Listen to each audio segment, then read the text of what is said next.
बच्चों आपका अब हम pre board class 10th Hindi का पेपर सॉल्व करेंगे। तो सबसे पहला वही ऑब्जेक्टिव क्वेश्चन है, 6 नंबर के सही विकल्प चुनकर लिखिए।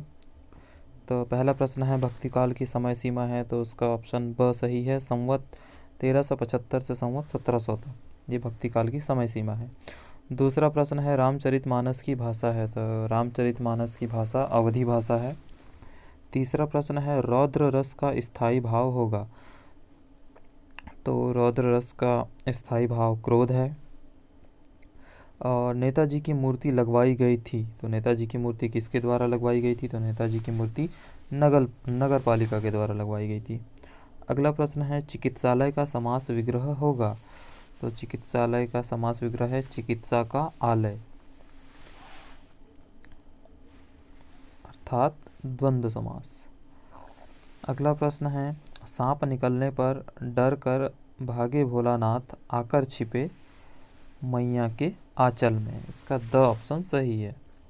अगला प्रश्न है रिक्त स्थान में सही विकल्प चुनकर लिखिए, तो विदा के समय माँ को अपनी बेटी अंतिम पूंजी प्रतीत हो रही थी। काव्य की शोभा बढ़ाने वाले धर्म अलंकार कहलाते हैं।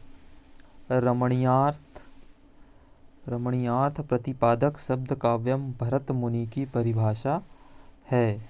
भरत मुति लिखा हुआ था वहाँ पर, जिसका गलत प्रिंट हो गया, तो भरत मुनि है। फोर्थ है फिल इन द ब्लैंक, आत्मकथा में लेखक स्वयं के जीवन का वर्णन करता है। पांचवा है यथाशक्ति में अव्ययी भाव समास होता है। अगला प्रश्न है कभी कभी बाबूजी हमसे कुश्ती भी लड़ते, खालिस्तान है। सातवां प्रश्न है हिरोशिमा कहाँ पर स्थित है, तो हिरोशिमा जापान में है, जहाँ पर परमाणु बम गिराया गया था अमेरिका द्वारा। अगला है सही जोड़ियाँ बनाकर लिखिए, तो सही जोड़ी दी हुई है छाया मत छूना, ये गिरिजा माथुर की कविता है।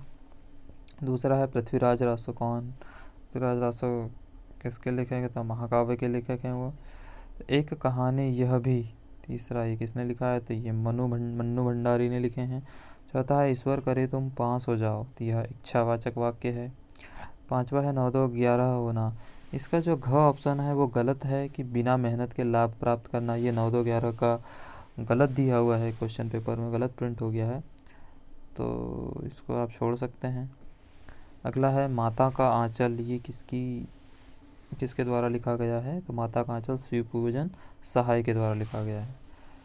तो अगला प्रश्न है एक वाक्य में उत्तर लिखिए, तो विश्व के सकल जन कैसे हो रहे हैं, तो विश्व के सकल जन गर्मी से परेशान व्याकुल हो रहे हैं। दूसरा प्रश्न है तृप्त धरा का सांकेतिक अर्थ क्या है, तृप्त धरा का सांकेतिक अर्थ तपती हुई धरती से है। अगला प्रश्न है वर्ण मात्रा यति आदि से नियोजित शब्द रचना को क्या कहते हैं, तो इसको छंद कहते हैं। चौथा है चौपाई छंद में कुल कितनी मात्राएं होती है, तो 13 और 11 दोनों मिला के 24 मात्रा होती है।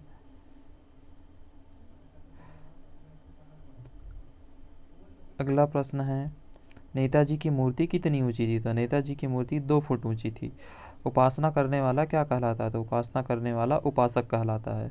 हिंदी का पहला आंचलिक उपन्यास कौन सा माना जाता है, तो हिंदी का पहला आंचलिक उपन्यास मैलांचल माना जाता है। फिर है सत्य असत्य, प्रश्न नंबर 5, राजा का धर्म है कि प्रजा को ना सताए, तो ये सत्य है। खंड काव्य मुक्तक काव्य का एक भेद है, ये असत्य है। कहानी उपन्यास की अपेक्षा छोटी होती है, ये सत्य है। प्राचीन भारत में स्त्रियां अत्यंत विदुषी थी, असत्य है। सिद्धार्थ स्वस्थ है, विधिवाचक वाक्य है, ये सत्य है। अगला है तारकेश्वर नाथ ही भोलेनाथ थे, हाँ ये भी सत्य है। तो आगे के क्वेश्चन आंसर आपको नेक्स्ट वीडियो में मिलेंगे।